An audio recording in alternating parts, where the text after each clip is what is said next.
Bismillahirrahmanirrahim. Alhamdulillahirabbil alamin wassalatu wassalamu ala rasulil amin. Nabiyyina Muhammadin wa ala alihi wa sahbihi ajma'in. Amma ba'd. Berbicara kita dalam kitab Muqaddimah Aqidah Al-Muslimin. Dalam bab yang ketiga, Islam, agama nabi-nabi dan rasul-rasul alaihi wassalatu wassalam. Maknanya nabi-nabi ni rasul-rasul dak dulu lagi lah. Daripada Nabi Adam sampai ke Nabi kita Muhammad sallallahu alaihi wasallam, agamanya satu ya. Nama dia Islam. Jadi ya bawa. Islam ialah agama kepada rasul-rasul dan nabi-nabi alaihi wassalatu wassalam. Sejak Nabi Adam alaihi salam sehingga nabi akhir zaman Muhammad sallallahu alaihi wasallam. Firman Allah Subhanahu wa taala, "Inna ad-dina 'indallahil Islam." Surah Ali Imran ayat 19. Maksudnya sungguhnya agama yang diridai di sisi Allah hanyalah Islam. Jadi agama Allah Islam. Firman Allah Subhanahu wa taala, "Ma kana Ibrahimu Yahudiyyan wala Nasraniyyan, walakin kana Hanifan Musliman wa ma kana minal musyrikin." Ali Imran lagi, ayat 67. Maksudnya Nabi Ibrahim bukan seorang Yahudi dan bukan pula seorang Nasrani. Yahudi pun tidak, Nasrani pun tidak. Akan tetapi dia adalah seorang pengikut jalan yang lurus dan menyerah diri kepada Allah, iaitu Islam. Dan dia tidak sekali-kali termasuk di kalangan orang-orang musyrikin. Surah Ali Imran, ayat 67. Firman Allah Subhanahu wa taala lagi, "Yahkumu bihan nabiyyuna allazina aslamu." Tengok perkataan aslamu tu. Al-Maidah ayat 44. Maksudnya dengan kitab ini, yakni kitab Taurat, berhukum dengannya oleh para nabi yang menyerah diri kepada Allah, yakni Islam. Itu makna daripada dengan makna Islam. Islam bermakna menyerah diri kepada Allah Subhanahu wa taala. Jadi kalau orang tanya apa makna Islam, jadi kita tahu dah. Kalau orang tanya kita ni awak agama apa? Jawabnya agama Islam. Apa makna Islam? Makna Islam belum tahu lagi boleh jawab ke tidak? Jadi makna Islam hari ini kita belajar. Islam bermakna menyerah diri kepada Allah Subhanahu wa taala pada perintah dan larangannya melalui wahyu yang disampaikan kepada Nabi sallallahu alaihi wasallam. Mana kalau benda ni tidak mari daripada wahyu, macam mana kita nak tahu daripada Allah Subhanahu wa taala? Jadi Allah Taala guna perantara di antara nabi dengan melalui malaikat Jibril alaihi salam. Para nabi dan rasul adalah yang pertama menyerah diri kepada Allah Subhanahu wa taala. Orang yang pertama serah diri siapa? Nabi dengan rasul, tak lagi dah. Moga dia dah orang mula-mulanya terima wahyu. Di samping itu manusia diperintahkan mengikut mereka dengan sama-sama patuh dan menyerah diri kepada Allah Subhanahu wa taala. Tanpa penyerahan diri kepada Allah Subhanahu wa taala tidak dianggap Islam lagi. Jadi tanpa serah diri, orang ini tidak dianggap Islam. Walaupun dia mengaku dengan mulut, nampaklah dengan mulut dia tu, tapi hakikatnya tidak nampak. Tanpa penyerahan diri kepada Allah Subhanahu wa taala tidak dianggap Islam lagi. Kerana firman Allah Subhanahu wa taala, "Fala wa rabbika la yu'minuna hatta yuhakkimuka fima shajara bainahum, thumma la yajidu fi anfusihim harajan mimma qadaita wa yusallimu taslima." Ada situ tempat kita. Surah Nisa ayat 65 maksudnya, demi Tuhanmu, mereka, siapa dia mereka? Kita. Orang yang tidak beriman. Orang yang tidak menerima hakikat. Itu orang itu tidak hakikat pada hakikatnya tidak beriman. Sehingga mereka menjadikan kamu jadikan Nabi sallallahu alaihi wasallam, lepas Nabi tak ada, jadikan Quran dengan hadis dia hakim terhadap perkara yang mereka perselisihkan. Jadi kita tak situ. Kemudian tidak terdapat dalam diri mereka keraguan terhadap keputusanmu dan mereka menerima menyerah diri dengan sepenuhnya. Naknya wa yusallimu taslima. Maknanya ini ciri-ciri orang beriman ini apabila Allah Subhanahu wa taala, apabila Nabi sallallahu alaihi wasallam jelaskan satu perkara, dia terima. Bukan sekadar terima. Kalau terima saja, macam kita pergi mahkamah hari ni. Lepas kena 300. Bayar ke tak bayar dah? Bayar. Ya. Tu keluar mahkamah, supah ke tak supah? Supah.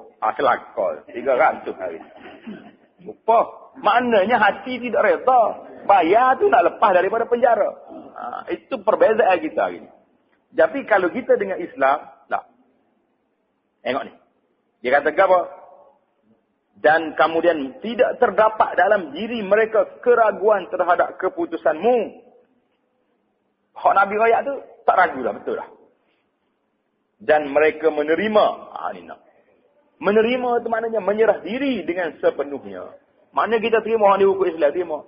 Pasal apa semaya ni? Islam suruh. Pasal apa pergi haji? Islam suruh. Pasal apa tak ambil riba? Islam larang.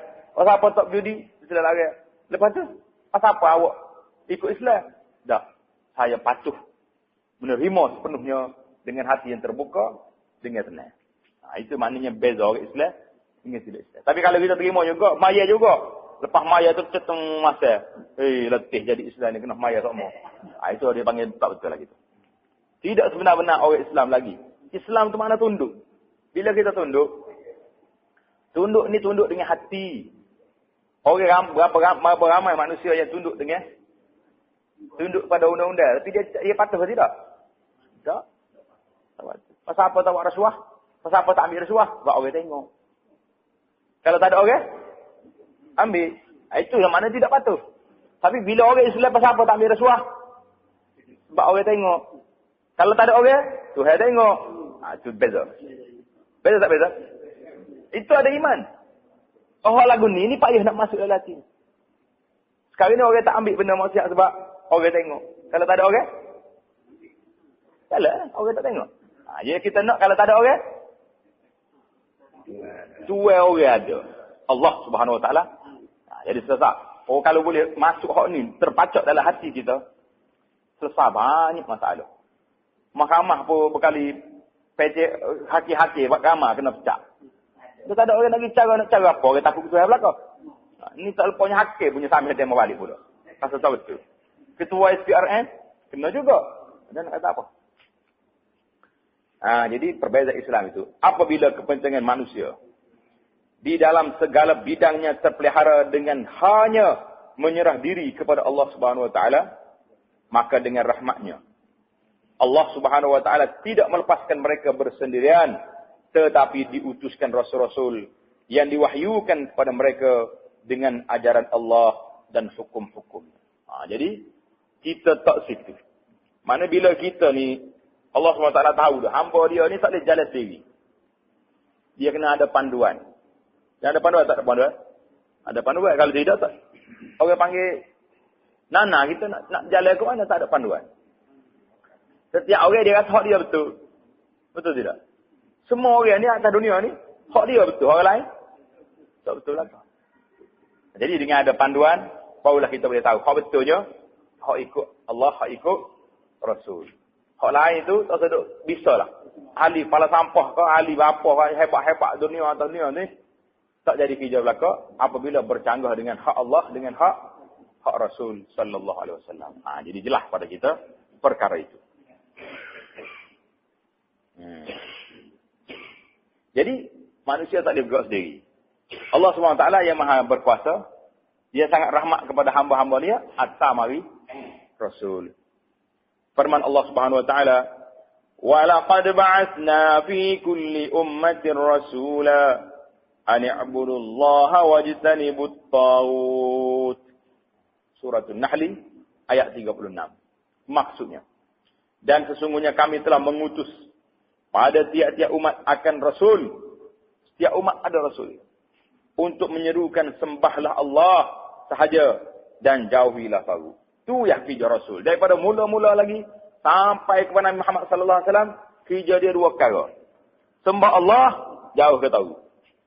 Itu dakwah dia duduk di situ. Sembah Allah, jauhkan taghut. Sembah Allah, jauhkan taghut. Manakala sembah Allah,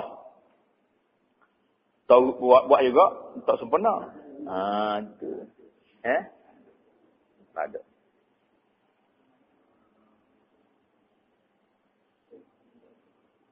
Firman Allah Subhanahu wa taala, "Wa ma arsalna mir rasulin illa bilisani qaumihi liyubayyana lahum." Surah Ibrahim ayat 4.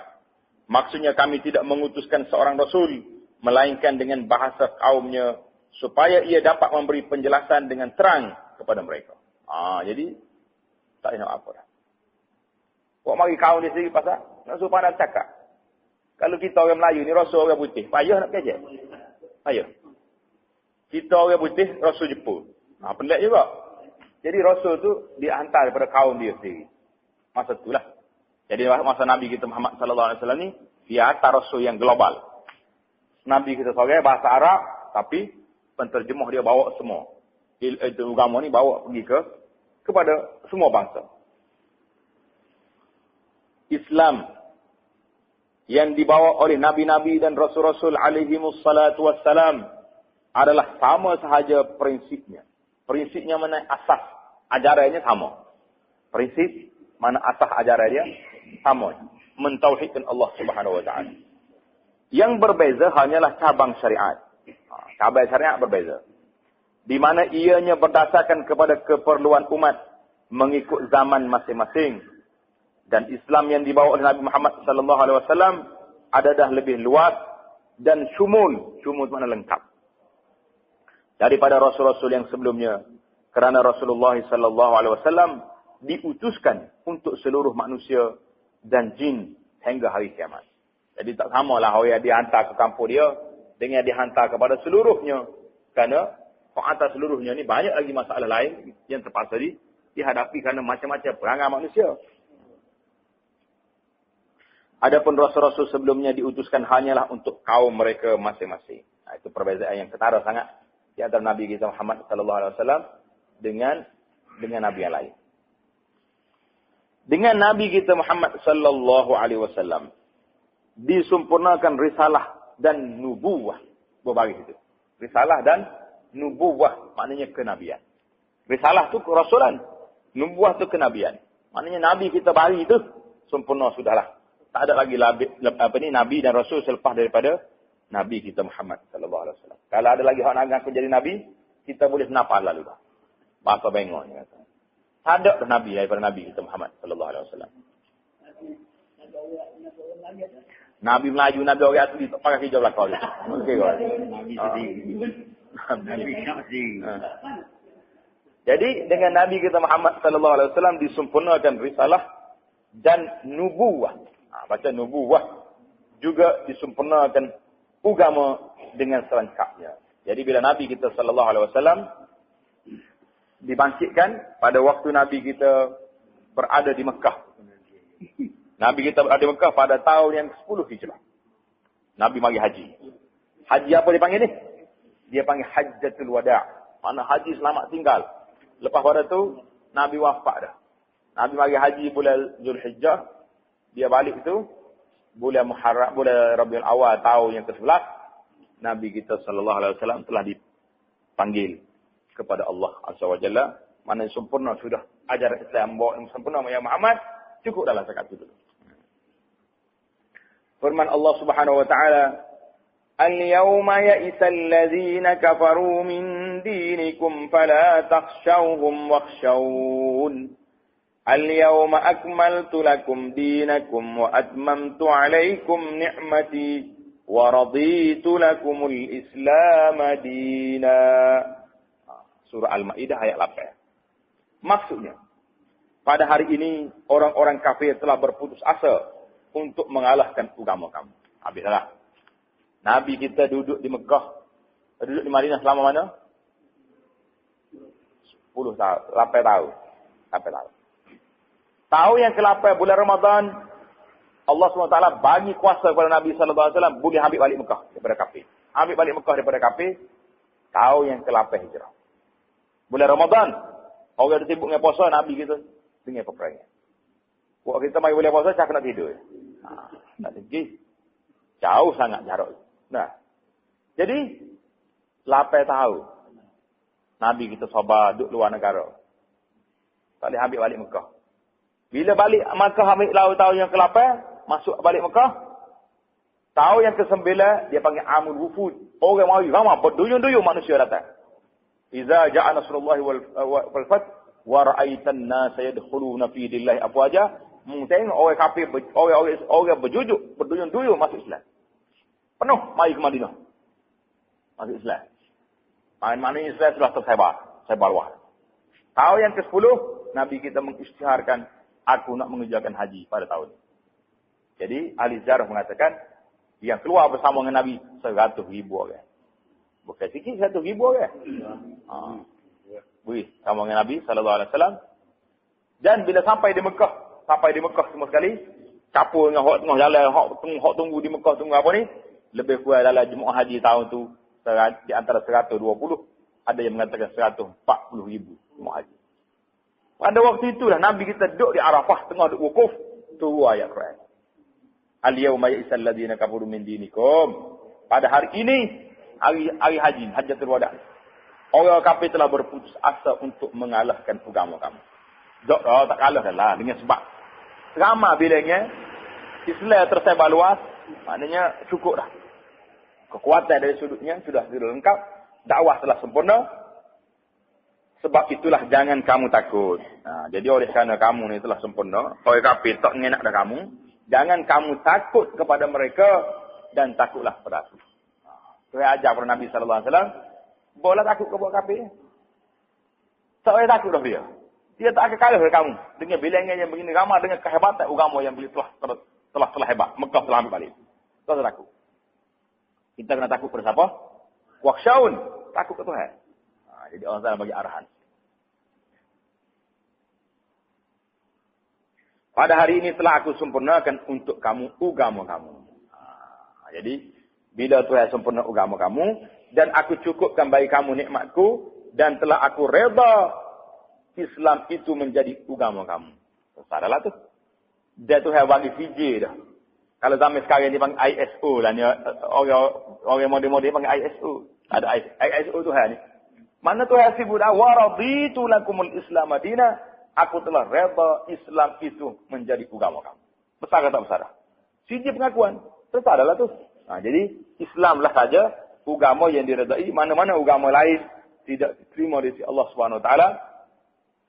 Lain berislam. Walaupun ajaran-ajaran Taurat, ajaran dia diterima pada zaman Nabi mereka. Tapi bila Nabi sudah tidak ada, mari zaman Quran, kitab-kitab lain itu tak boleh dipakai lagi dah. Sabda Rasulullah SAW. Masali wa masalul anbiya'i qabli kamasalir rajulin bana baitan fa ahsanahu wa ajmalahu illa mawdi'a al-labinah min zawiyatin min zawayahu faj'ala an-nasu yatufuna bihi wa ya'jabuna lahu wa yaquluna hal la wudi'at hadhihi al-labinah fa ana tilka al-labinatu wa ana khatamun nabiyyin. Rawahu asy-syaikhan, man rawahu al-Bukhari dan Muslim. Maksudnya, bandingan di antara aku dan nabi-nabi seperti seorang yang membina rumah. Mana bandingnya Nabi kita ni sallallahu alaihi wasallam dengan nabi-nabi yang lain seperti seorang yang bina rumah.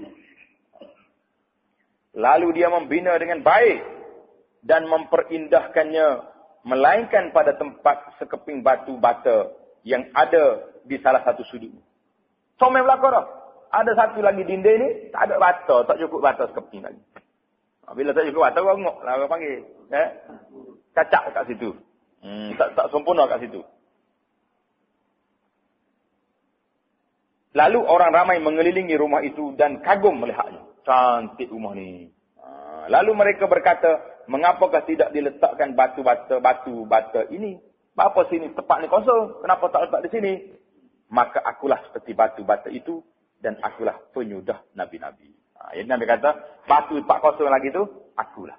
Bila letak situ, lengkaplah rumah ni, tak boleh nak rosak lagi dah. Sebab telah sempurna, al-yawma akmaltu lakum, sudah sempurna hari ini, sudah lengkaplah agama kamu.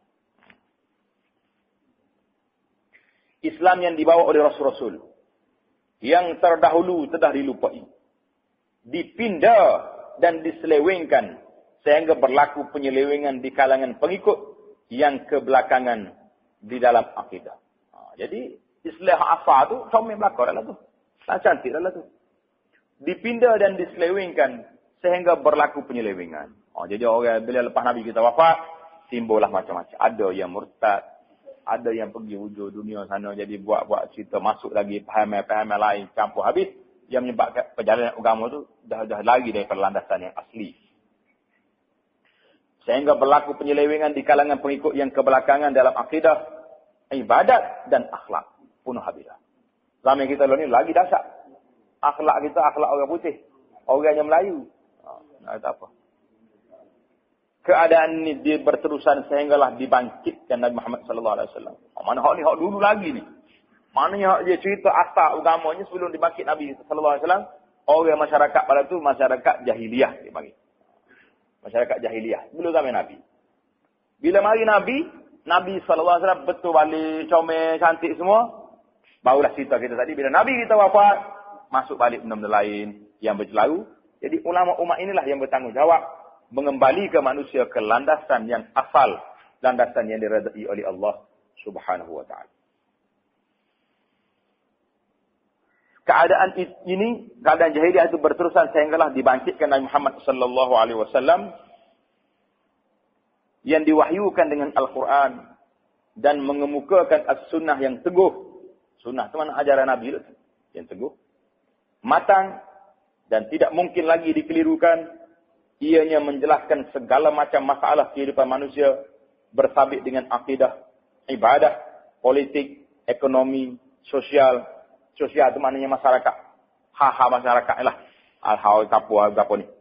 Perdamaian, peperangan dan segala hukum yang perlu dalam seluruh kehidupan manusia tanpa mengira bangsa, tempat dan masa. Maknanya semua sekali benda yang ada tu ada belaka lah. Jadi itu di antara apa yang dapat kita belajar pada hari ini dalam bab yang ketiga, iaitulah tentang pengertian Islam, agama Nabi-Nabi dan Rasul-Rasul alaihi wassalatu wassalam. InsyaAllah ta'ala kita akan masuk dalam bab yang keempat, pengertian Islam. Islam itu makna apa? Jadi kita akan sambung dalam penjelasan jalsah kita yang akan datang insyaAllah.